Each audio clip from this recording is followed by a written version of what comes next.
Okay, so Fred, welcome back to the show, my friend. Look, I want to start out by saying you have been strong isn't even the right word for it. You've been an incredibly strong advocate for gun control since the tragic loss of your daughter, Jaime. Tell my listeners, how do you feel the recent shooting underscores the failures of current gun legislation in the United States? And of course, I'm talking about the shooting at the school in Georgia. Yeah. Well, so I'll answer that two ways. It actually gets to the heart of what we know works and what we know doesn't. And unfortunately, in Georgia, they refused to do what we know works. For example, there were no red flag laws in Georgia. Heck, the sheriff had no idea if that teenager was even allowed to walk publicly with his gun or not, because Georgia is a free-for-all. Unfortunately, they have no safe storage laws either in Georgia. Now, that might not have stopped that dad.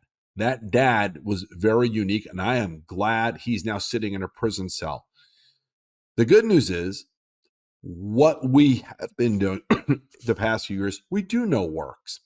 We've passed the Bipartisan Safer Communities Act. We now have an Office of Gun Violence Prevention led out of the White House by Vice President Kamala Harris. And we've seen historic, dramatic reductions in gun violence in America. We do know what works. Unfortunately, you have states like Georgia that have refused to do it. Yeah, which makes absolutely no sense. I don't understand why politicians do not see this issue as clearly as you, as I, as so many Americans that are just sick and tired. When you hear the statistic that the number one killer of children, and you tell them that it's gun violence as opposed to sickness, to cancer, they don't believe you. But the numbers don't lie. That's the whole point. And yet you have the other person who is seeking the office of the presidency of the United States, and I'm talking about Donald von Schitzenpants.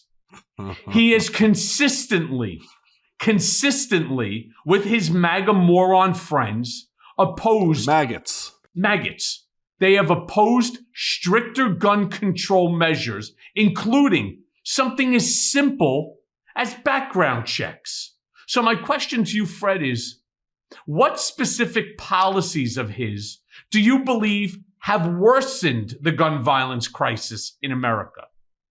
Oh, that's a great question. And let me just say this. Listen, there's a lot of really great people in the world of politics. They're not all bad people, even though it serves some devious beliefs or purposes to suggest they are. There's some really great people. However, Donald Trump and J.D. Vance are not amongst that group. They are damaged. They are demented. And when they get more worked up over a lie about dogs being eaten in Ohio than they did about 4 people getting killed in Georgia last week, you get to see for yourself. There's no chance they will ever do the right thing on this issue. It's all political and it's all dangerous with them.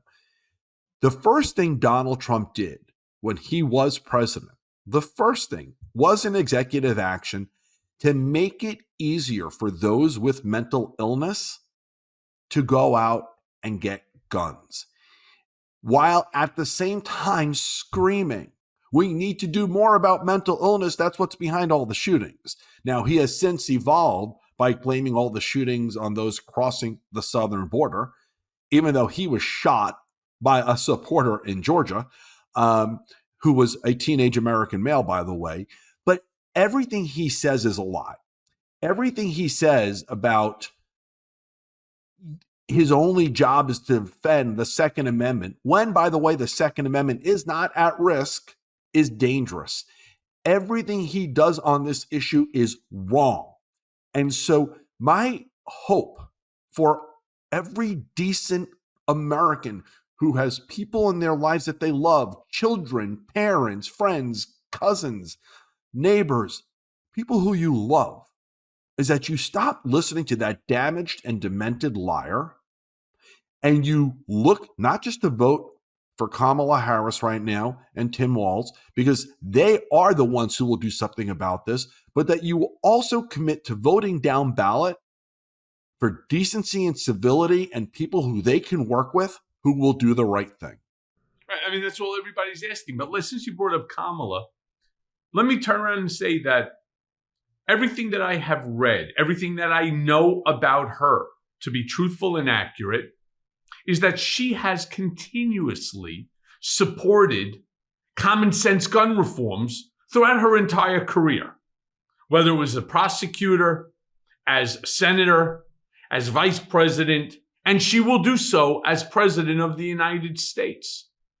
So in your view, Fred, are her current gun control proposals even strong enough, or do they fall short of what's actually needed to prevent future tragedies?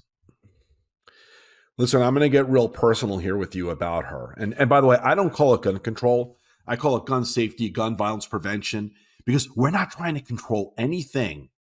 We're not trying to hurt any legal, lawful gun owner. We're trying to keep guns out of the hands of those who intend harm to themselves or others. But here's the thing about Vice President Harris.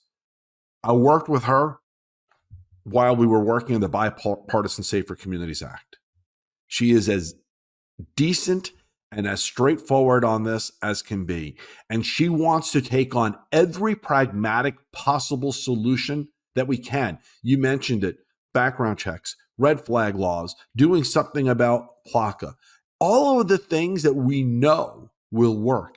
But she's also been leading the Office of Gun Violence Prevention, and they are doing tremendous work, not just responding to gun violence when it happens, but getting ahead of gun violence before it happens, and also reacting to the reality of gun violence in communities when it happens.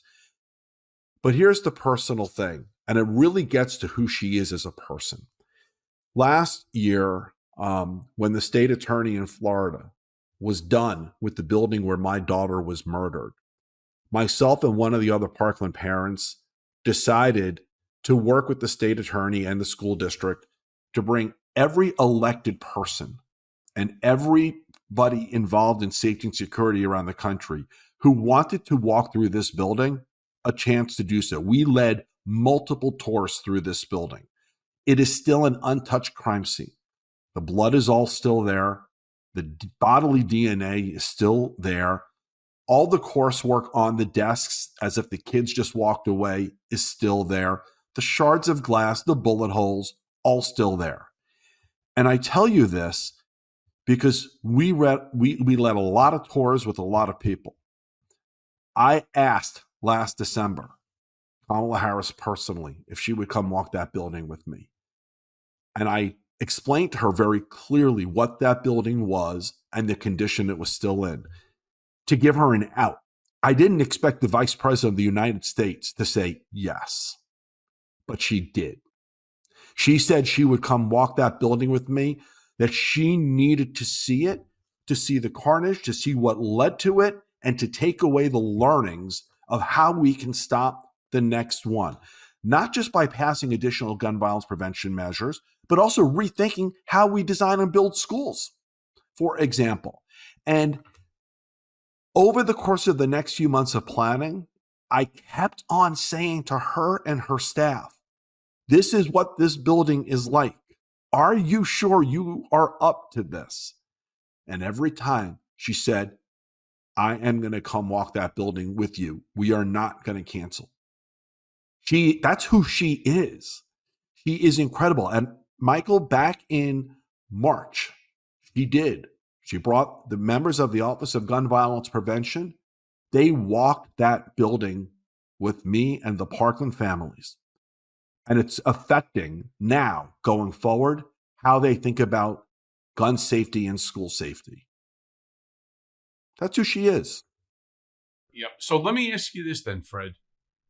What do you see as somebody who was there right there on the floor of all of this bipartisan, hopeful legislation? What's the biggest challenge that you see to passing meaningful gun safety laws, particularly with the current political climate and the power of the gun lobby?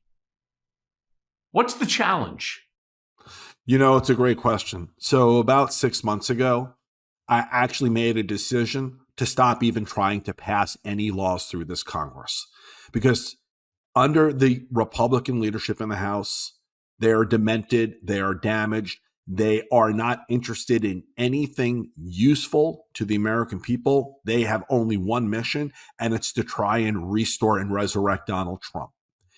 And so for the past 6 months, and it is the biggest challenge, I've moved away from, advocacy and working with legislators to get stuff done to being a completely 100% political person focused completely on this election.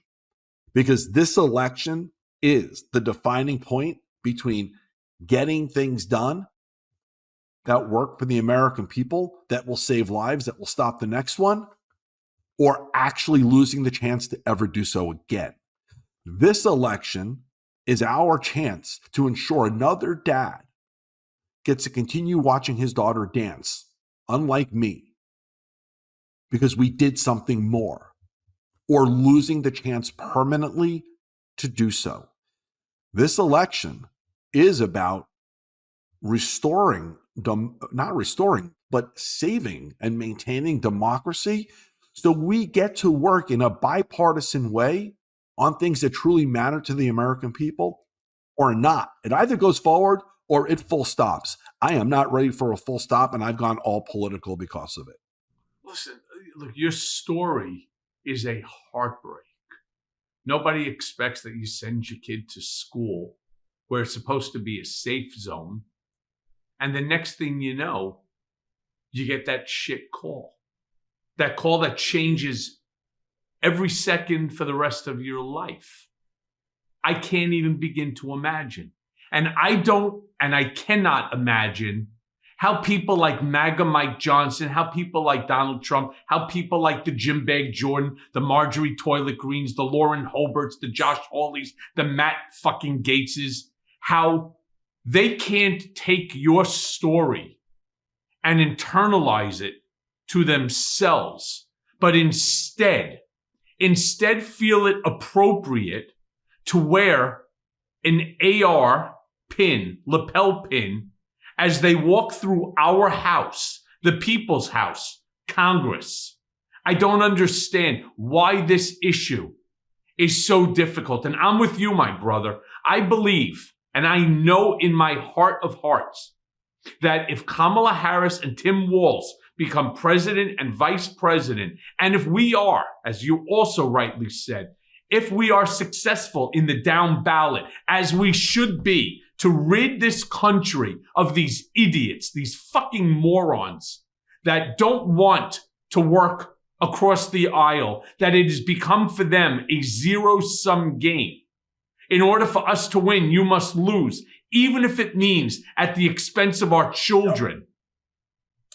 Yep. The only way to get meaningful gun safety, gun protection, gun control laws, you don't like the word, I do, is to make sure that up and down ballot goes Democrat, and they do this once and for all, where you get rid of these bump fucking stocks, they get rid of these AR-15s like they used to. It used to not be legal to own an AR or an AK-47. Plain and simple. Listen, Michael, you mentioned a whole bunch of those demented people saying you don't understand. And I think you do understand because you know them. And I understand because I've gotten to know them. That is who they are. And so again, in my new approach, I'm done trying to figure them out. That they are demented. They're damaged people. And they need to be fired. Listen, any one of them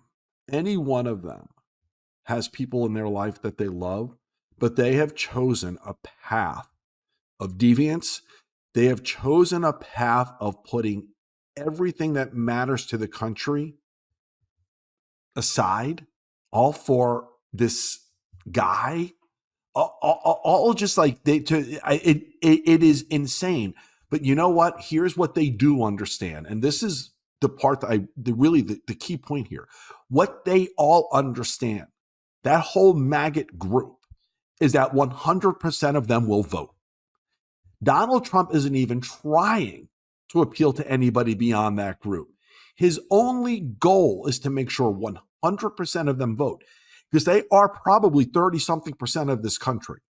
And you know what? I believe 100% of them will vote. The crazier they get, the more it appeals to that group. I want to be clear about something too. While Donald Trump has that MAGA group, which is between 38, they say possibly even 40% of the country, you cannot win a general election no matter what. And I don't care what anybody says. You cannot win with 40% or 38% of the population behind you. Now, don't get me wrong. That's a shitload number of people, which is why he's taking in significant dollars from these dummies. But you cannot win a general election. No, you can. And this is the key point, because I don't worry about them. I don't worry if he gets 100% of them to vote. I really don't. I worry about all of us and whether we all vote, because if we are divided and we don't vote, they can win. And that's the key thing. We need every Democrat. We need every Republican who realizes this isn't the party they want to be a part of anymore. And we need every independent to show up in numbers unlike anything ever seen. Now, I will tell you, the only chance of them dividing us going forward is if there's a way to cause depression amongst all of our voters that we can't win. I think right now everybody's feeling pretty optimistic, but you still got 60-ish days. Every day is going to be a dogfight. Dogs after last night, a dogfight every day. So keep fighting, keep working.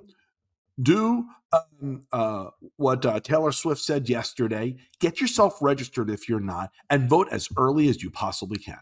Yeah, let me be clear though. We're talking about right now under 55 days, right before the election. Just so it goes real fast. But since we're talking about von Schitzenpants himself, the thing that I find most reprehensible is, as it relates to this issue, of course, is that he often frames gun control as a Second Amendment issue, arguing that any restrictions are an infringement on personal freedoms, something that he's not going to allow. I will not allow them to take away your Second Amendment. I'm your Second Amendment president, and so on. Bullshit. So my question to you, Fred, is how do you counter that narrative, especially when you're talking to gun rights activists or advocates? You may or may not remember this. In his last State of the Union, I got arrested because he went on his Second Amendment rant, and I got up in the gallery.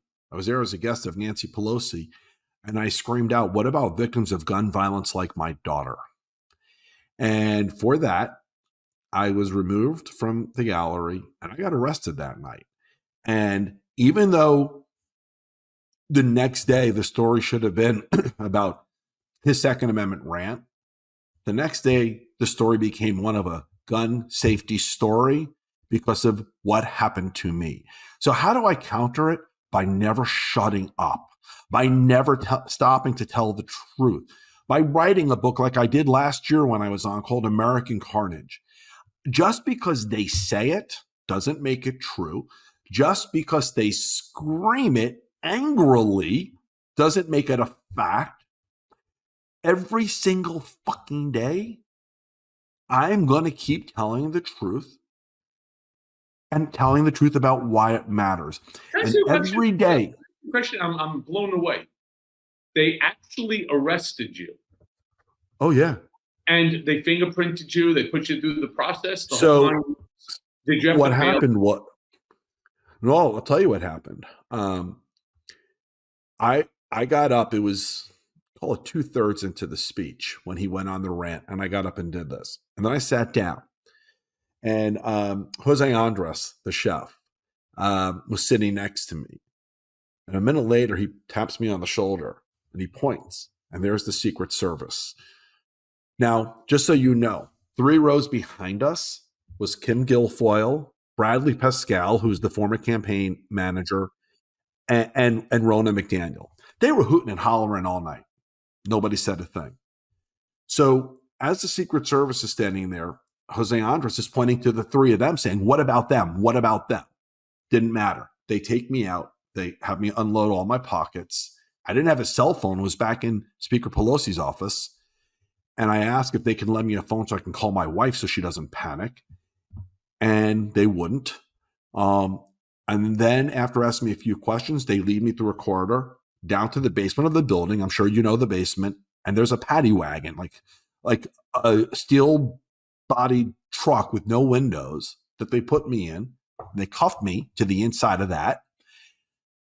And I thought I was going to end up at the bottom of the Potomac, to be honest. I just had no idea where I was going.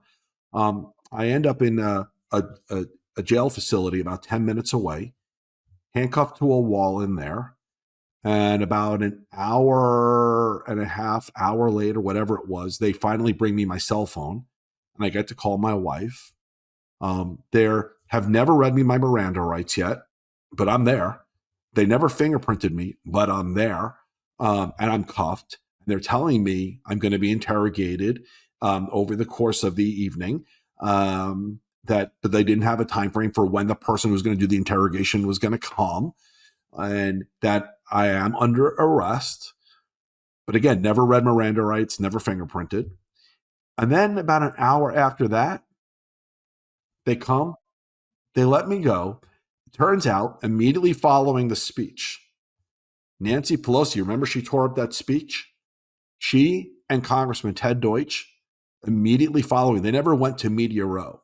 They got on the phone with the Capitol Police, and they arranged finally for my release. When I got out into the lobby, Speaker Pelosi's driver and a staff member were there waiting for me. We go into her car because she sent them in her vehicle, and her staff member says the speaker would like to speak with you. So what is Lumen? Lumen is the world's first handheld metabolic coach. It's a device that measures your metabolism through your breath. And on the app, it lets you know if you're burning fat or you're burning carbs. And it gives you a tailored guidance to improve your nutrition, your workouts, your sleep, something I need badly, and even stress management. So let me tell you how Lumen works. All you have to do is you breathe into your Lumen first thing in the morning, and you'll know what's going on with your metabolism, whether you're burning mostly fat or carbs. And then Lumen gives you a personalized nutrition plan for that day based on the measurements.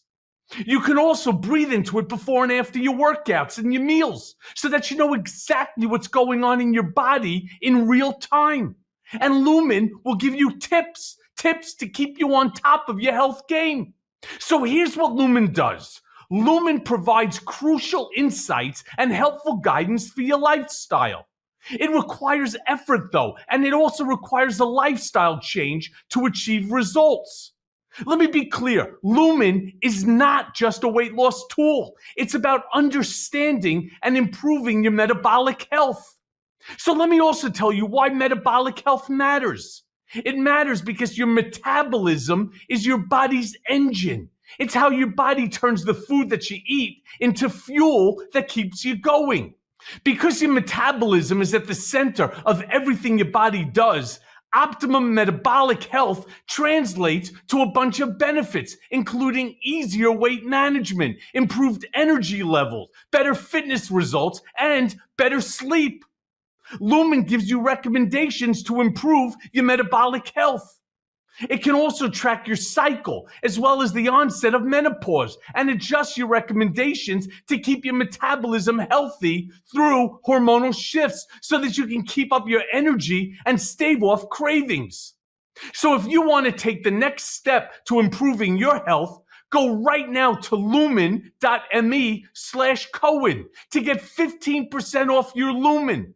That's LUMEN.me/Cohen for 15% off your purchase. And thank you, Lumen, for sponsoring this episode. And I'm thinking, oh man, I'm in trouble. Because I was there as her guest. And I start, she comes up on Bluetooth. I start profusely apologizing. And she just said, what are you apologizing for? She goes, you spoke for America tonight. And she goes, I'm proud of you.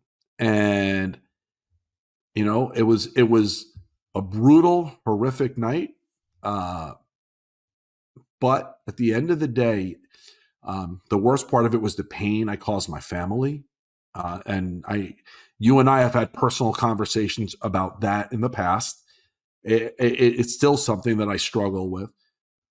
But I am proud of the fact that the next day, people were focused on the idea of gun violence as something unlike what he intended. I wonder if there's litigation against Secret Service or Trump for an illegal arrest.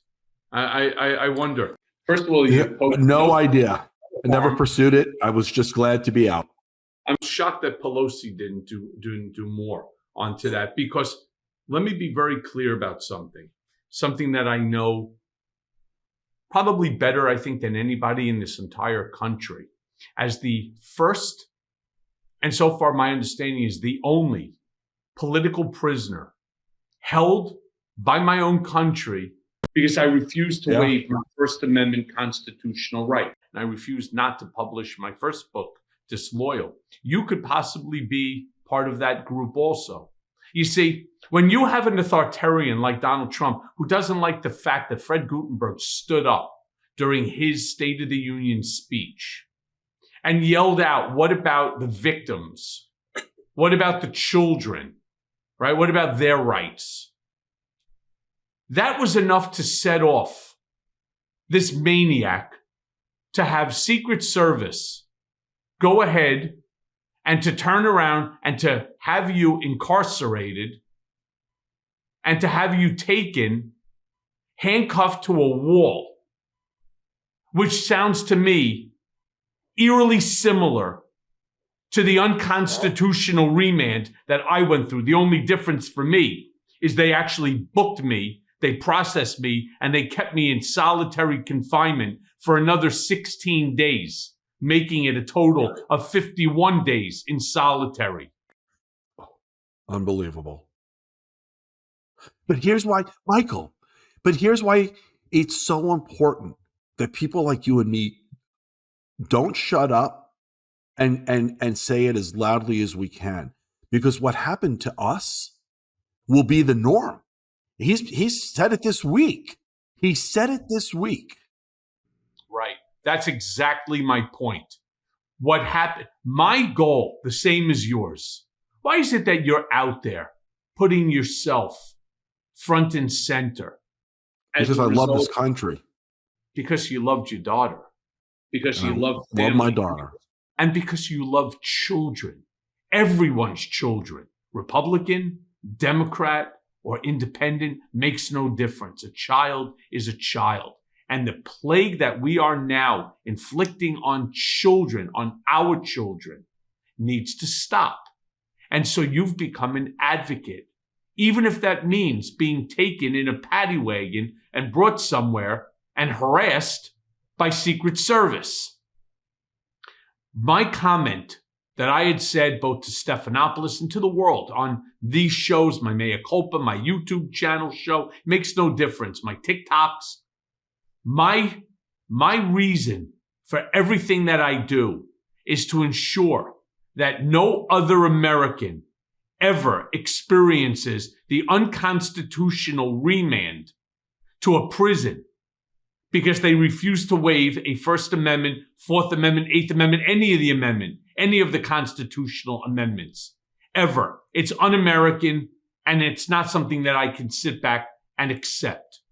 And that's exactly what you did. So when Nancy Pelosi calls you and says to you, I'm proud of you, as am I. I understand better than most the struggle and the trauma that it causes. And you should actually just know that a lot of people feel that way, not just Nancy Pelosi. Listen, man, I appreciate it. I've invested the better part of the past 7 years of my life into doing something about, what happened to my daughter. But my mission has certainly grown far deeper because of just all the amazing people I've met along the way and my love for this country, and realizing how much can be done if we take seriously the concept of voting and voting for the right people. And listen, I am so hopeful and optimistic as to what's going to happen in November, but I am also realistic. The next 55 days, I think is what you said we have left, they're going to be tough. As he looks more and more like his chances of winning are slipping away further, he's going to get more violent in his rhetoric. His followers are going to do other things. And when he loses, I don't put it past him to try and incite additional acts of violence on this country. He doesn't love the country. He doesn't love it.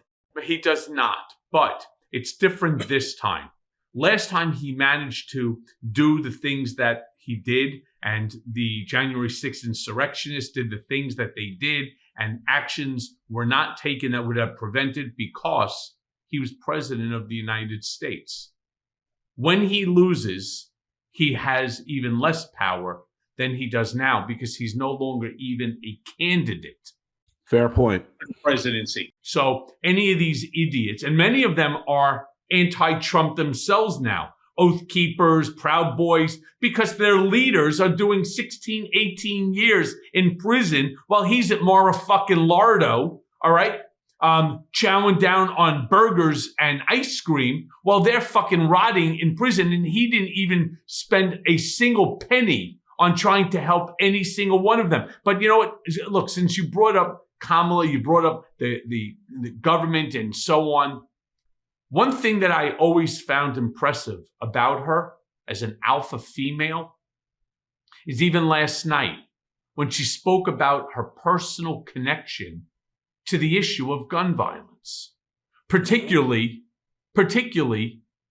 during her work when she was a prosecutor. So how important do you think that it is for leaders to have a personal investment in issues like gun safety and gun protection? I don't know that they have to have like a personal history with it, but they have to have an empathy gene. They have to care, even if it didn't happen to them, that it's something that happens to others. And she does. In her case, she does have some personal connections, which I also think were part of why she thought it was so important to come to the school building with me. Because A, she has the empathy gene, but B, she has seen the way gun violence impacts families and communities. And so what makes her just truly special is she has a long, long history trying to do something about this as an issue in this country and locally in her local community. And I think as a president, she's going to do incredible work of continuing to reduce the gun violence death rate in this country. Fred, I asked you that question about their personal investment in issues. I asked that because In 2017, Steve Scalise, Congressman Steve Scalise, Republican, was shot at a baseball game. And I remember Republican, Democrat, Independent, all came to his aid. And they all started talking about gun control, gun safety laws. And somewhere along the line, because even after he was out of the hospital and he was okay, thank God, and returned back to the baseball field for the congressional games and so on, they're back to their same bullshit. They forget the fact, and I'm shocked that Scalise himself has not been more proactive. I'm not. To get some sort of we need to stop being shocked about people like him. I'm not. All right. Well, then you're right, and I'm wrong.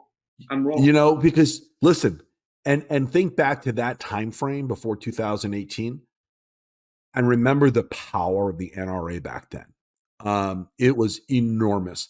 You know, the day after my daughter was killed, and I went to this vigil, and I got asked to speak when I was there.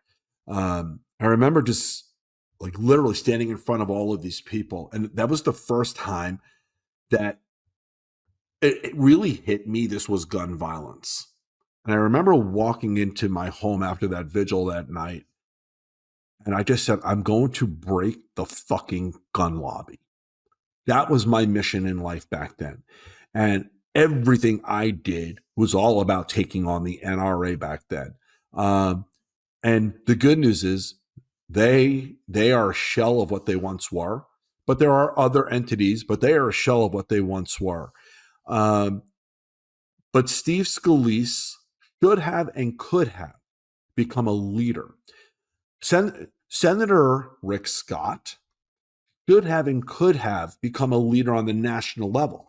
After my daughter was killed when he was governor, I personally worked with him, as did the other families, and we passed incredible legislation in Florida only 3 weeks after that shooting. He signed it. He was part of the lead. He was one of the leaders in getting it done. But he went to DC and he wanted to leave it in the rearview mirror. That's what their politics dictates that they do. It dictates they lose their humanity, their desire to stop the next one. Hey, so be it. That's who they are. I'm no longer shocked.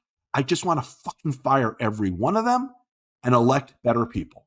So, you brought up the NRA, and I agree with you. I mean, the NRA over the recent years have become so much more weakened. And of course, it's due to their scandals and the lawsuits. Yet, somehow or another, despite the fact that they've been weakened, they still remain a pretty powerful force in shaping gun policy. And I don't understand that. But do you see this now as an opportunity, now that they are weakened, to push for reforms? Or do you think that the gun lobby is just still too strong to overcome? Well, so the NRA is not a political force anymore when it comes to legislation. There's another entity, the NSSF, the National Shooting Sports Foundation, which is actually the trade group for the gun industry. They are now the powerhouse in Washington, D.C., and they are the ones putting money into campaigns and candidates. And they are the ones to pay attention to from a policy standpoint. But here's what the NRA did when they became politically weakened. And it's going to end up being their most powerful legacy. They started filing lawsuits all across the country. They started going after laws like the ones we passed in Florida and raising the age to 21. And they knew they were filing all these bad lawsuits that would eventually, if you keep pursuing it, they could work their way up to the Supreme Court. They filed the lawsuit against the state of New York in the Bruen case. They took on a law that was over 100 years old. It wasn't even a new law that people disagreed on. It was over 100 years old. But guess what? They were able to pursue it all the way up to the Supreme Court, And Justice Thomas, in a deciding opinion, wrote a horrific Supreme Court decision.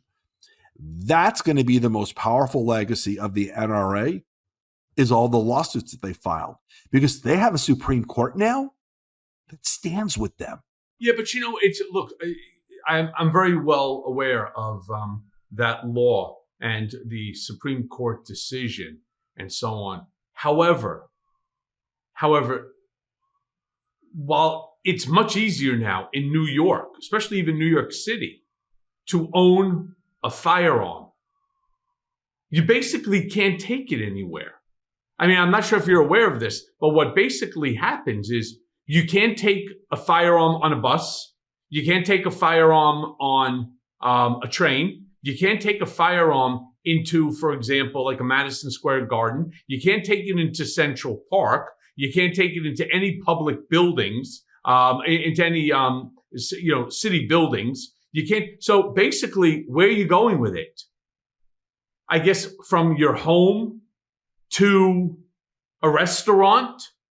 Yeah, but you can't take it into a movie theater. And that's because New York continues to take measures for the safety of those in New York. It is the reason why per capita, their murder rate is not as high as, for example, red states, and actually going down. But the bigger thing about a case like Bruen in the Supreme Court is the impact on all gun laws.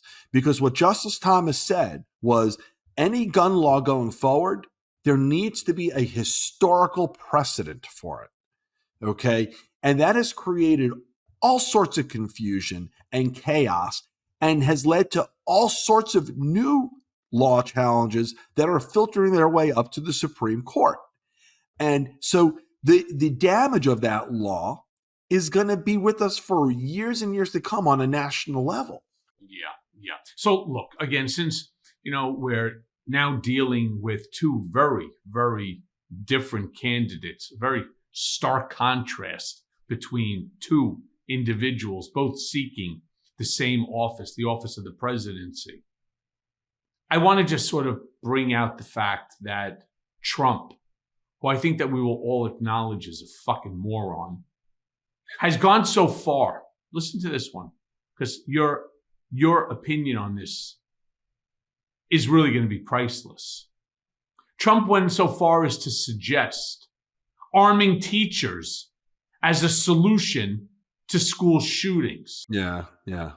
From your perspective as a father who lost a child to gun violence, how do you even respond to this sort of a suggestion? Listen, with facts and the truth. All right. And what he's proposing is a wet dream for the gun lobby, because it's more gun sales. However, here are some facts. There's about 115,000 schools in America. 115,000.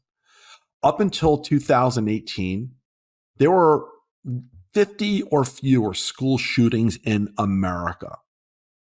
Since 2018, we're between 300 and 400 per year. Okay? It's a fraction of the total number of schools. And there's two issues. A, why did we go from about 50 or less in 2018 and before per year to call it 400 per year since 2018? And I can go through the history of everything that led to that jump. But there are policy-driven reasons that it happened. And there's also policy-driven solutions to fix it. But here's the thing. Arming teachers isn't gonna stop that small percentage of shootings from happening. It's like 0.03% of all schools. What it will do is guarantee more school shootings. You're going to have more guns on school campuses that will end up being discharged in emotional situations or by teachers who get afraid because there's a fight happening on a campus, or by a kid who learns who the teachers are with the guns and slams a book down on the floor to make a loud sound, because that's what kids do, and to scare a teacher. or by teachers who leave guns out accidentally, which, by the way, has already happened in the schools that allow armed teachers. And so it is inevitable. Instead of there being a few hundred of these a year, you're going to see more school shootings, more dead kids, more dead educators, not fewer. Arming teachers is a wet dream for the gun lobby, but it's a terrible solution. So, it's very interesting because, like I said, Trump doesn't think. He just speaks. I want people to understand for a second here. Imagine that there is a school shooter. And imagine under Trump and the NRA and the national the firearm shootings. Imagine that all the teachers are actually armed. First of all, you're in a situation now where you need to be properly trained. All right? Just arming somebody and shooting at a target, a paper target, doesn't make you proficient at handling a firearm. So now there's a shooter in the hallway. And if you remember your school, as I remember mine, public school and private school, there's long hallways. And there could be 8 classes that are in that specific hallway. Let's even cut it down to 6. What's the difference? And the shooter is somewhere in the middle. And these 6 teachers come out, each with a firearm, and they're going to shoot at the intruder with the firearm. What's the likelihood that there's going to be friendly fire, that somebody's going to get killed as a direct result of this gun battle that's now taking place in a school with ricocheting bullets all over the place? Michael, this isn't hypothetical for me. My daughter was killed in the hallway. I think there were a couple of others. Most kids were killed in a classroom. And what you just described, with the shooter standing in the middle of the hallway, happened. My daughter was hit with a single bullet turning into the stairwell. Here's the reality. The vibrations and the sounds, in the school, you have all those ceiling tiles. The amount of dust and debris that started raining down, and I guess smoke maybe from the bullets and everything, whatever. The visibility in the hallways was minimal. And you had these, I have the photos, just kids all over the place running through the hallways to safety, and teachers trying to get kids to a safe place. Teachers should be focused on getting kids to a place of safety. If they start pulling out guns to engage, they don't know who they're shooting at. They don't know if they're shooting at the right person. The sound echoes. Heck, the one armed person on my daughter's campus, he was actually indicted and charged for failure to defend and protect. And he ended up winning his case because he was able to prove, or I don't think he proved it, but whatever the case, a jury did, that he had no way of really knowing where the bullet sounds were coming from because of all the echoing effects. And so, people can talk all the nonsense they want, but there is a reality to this. There's a reason why in Uvalde, all those armed law enforcement people stood back, because there's a reality to when you're coming face to face with somebody else who has an AR-15. Trump got shot. They couldn't stop that. And someone else died. Now, Trump likes to talk about, his balloon. He's fine. But someone else was killed that day in an event that included the president of the United States. When there's a determined shooter. Nobody talks about that guy who got killed that fire No, and so on. Most people no. can even tell you what his name is. In fact, all that they're talking about is the tampon that Donald had on his ear, on his right ear, and how he has miracle ear, how everything managed to grow back in his ear is bigger, better, stronger than ever. It's like the Bionic Man. He's got a $6 million ear. Bunch of horse shit.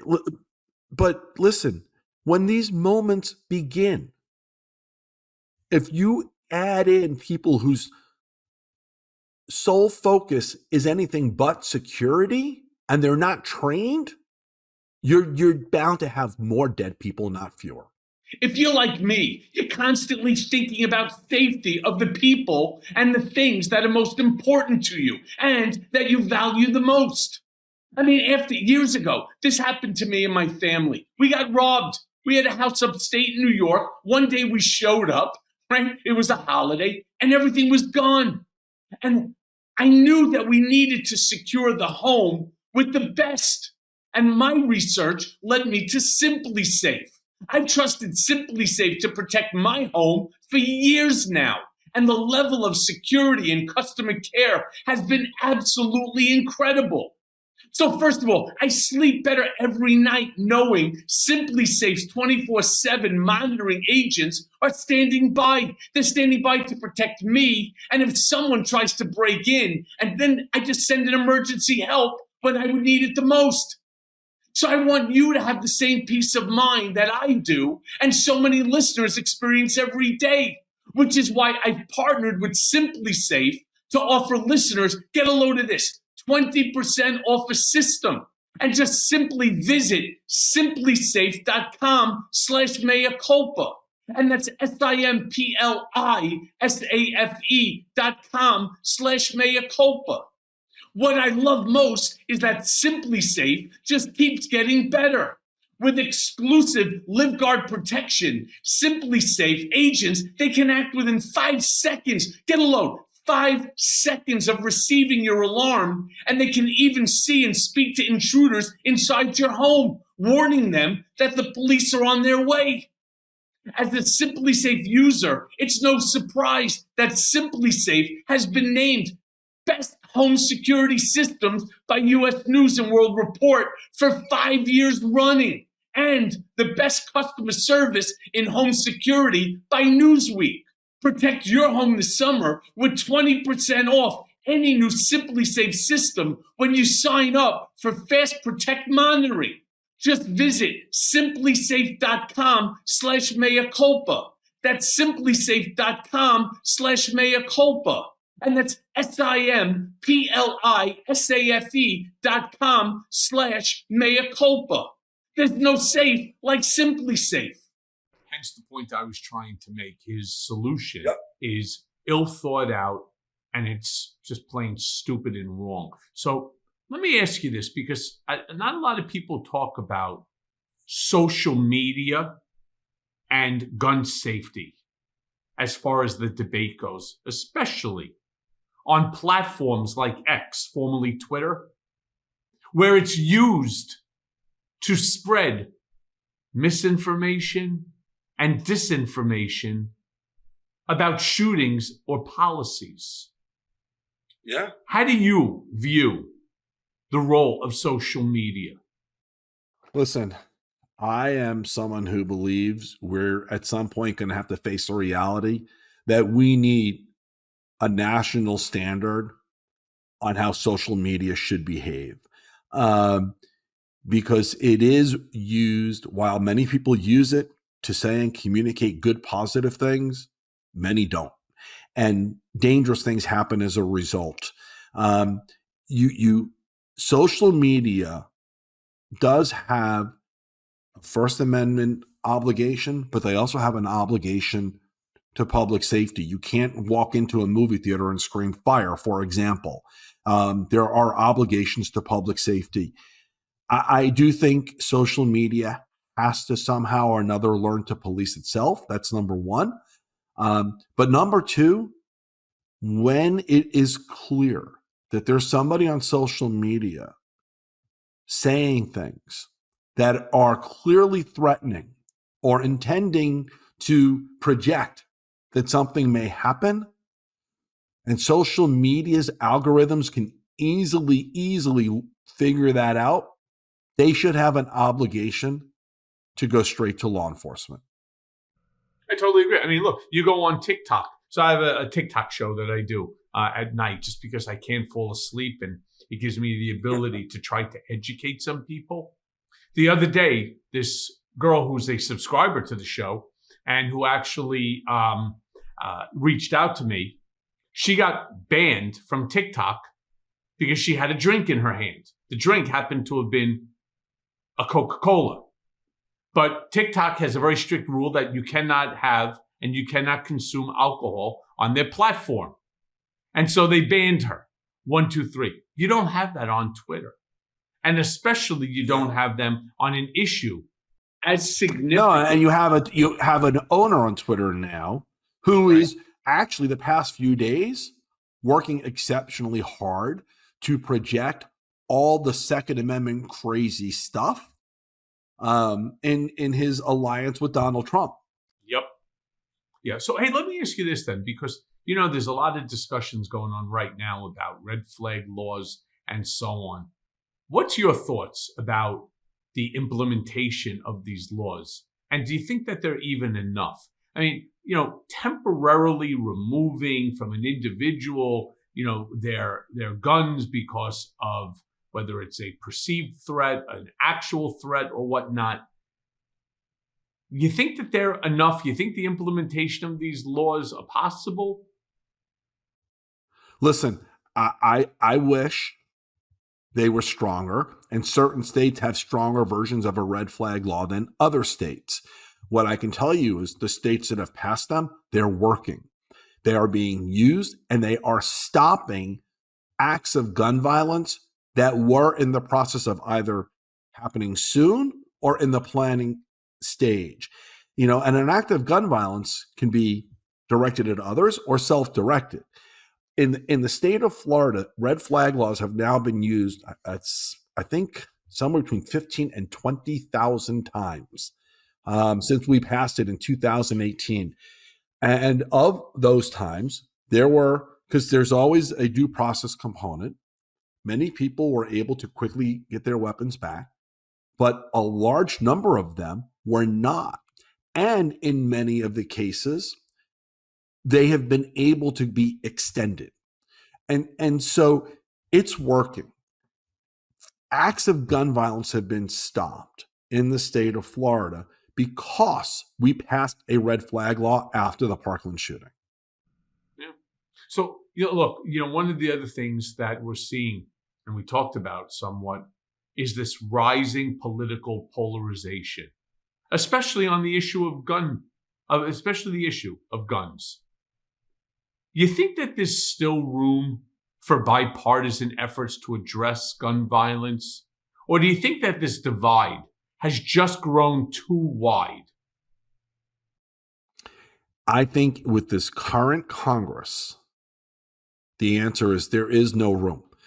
The Republicans who serve in the House right now, every single one of them, well, not everyone. There are still some decent who just don't want to speak out against MAGA.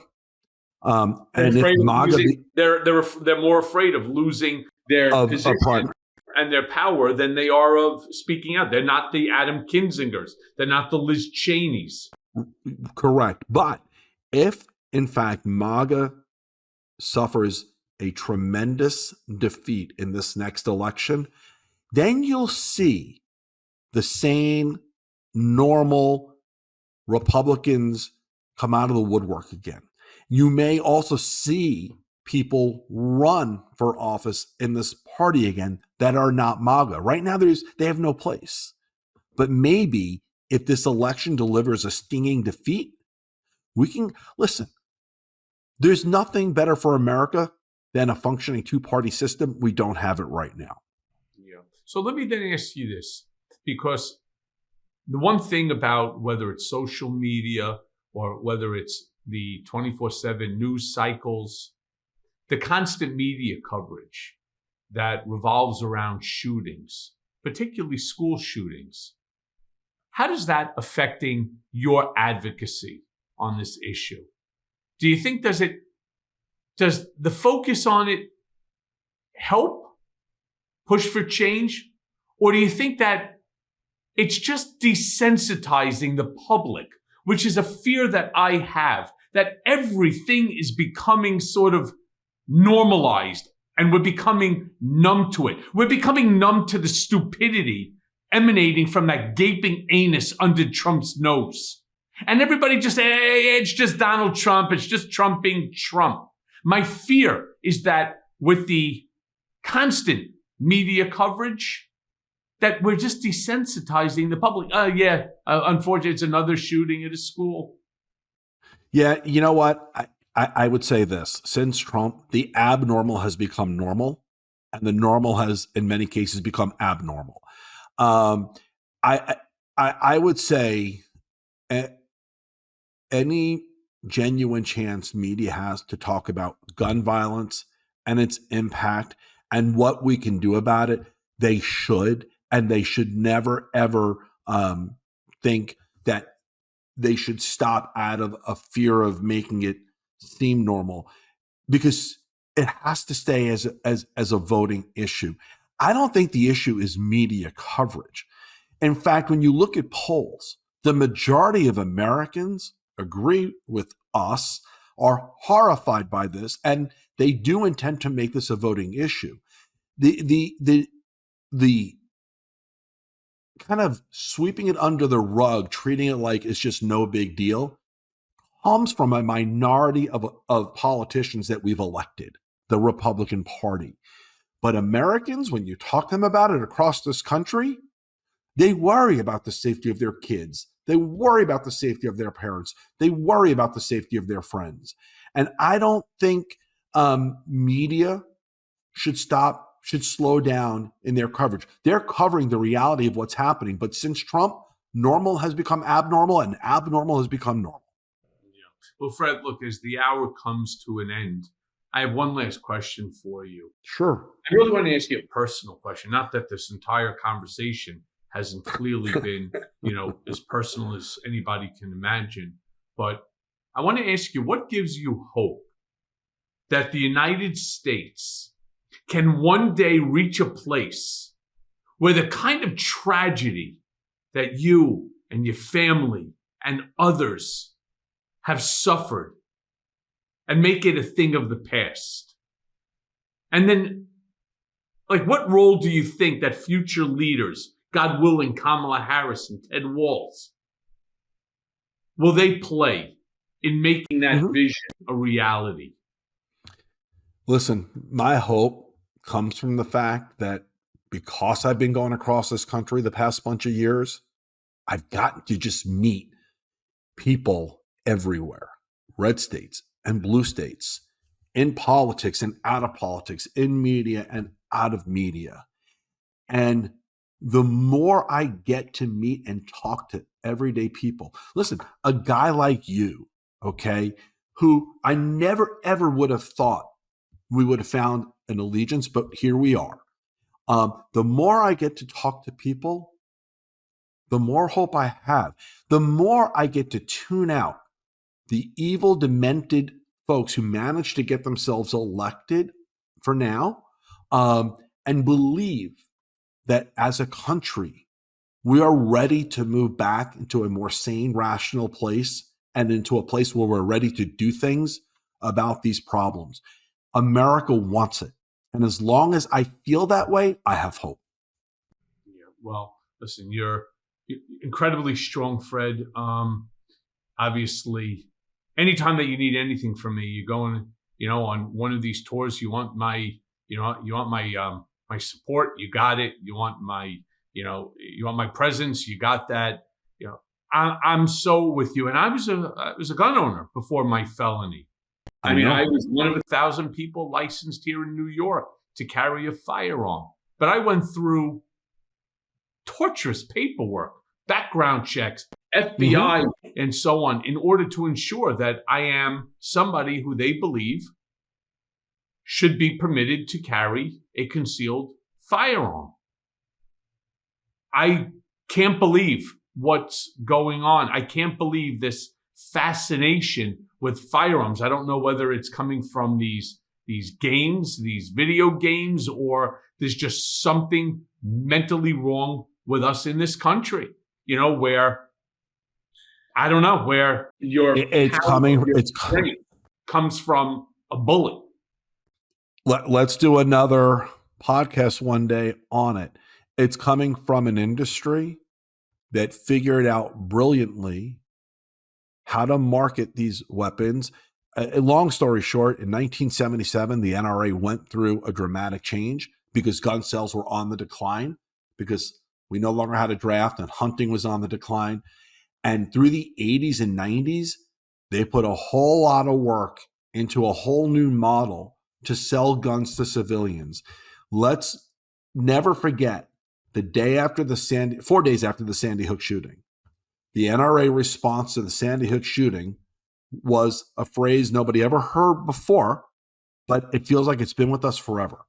The only thing that stops a bad guy with a gun is a good guy with a gun. It is marketing that put us in this place. There is a cost of doing business on lives like my daughter's life, but it was marketing. It's not that we're more mentally ill than any other country. It's not that we can't handle video games better or worse than any other country, but we have an industry that is taking advantage of our fears and our rights to be free of gun violence. And that's what we should never forget. Well, amen to you, Fred. Great seeing you, my brother. Thank you for joining us. Thank you, Michael. I mean, I can't say it enough. We're all so sorry. We're with you, and we all just pray that it never happens again. So thank you again, Fred. Appreciate you. Thank you. Appreciate you.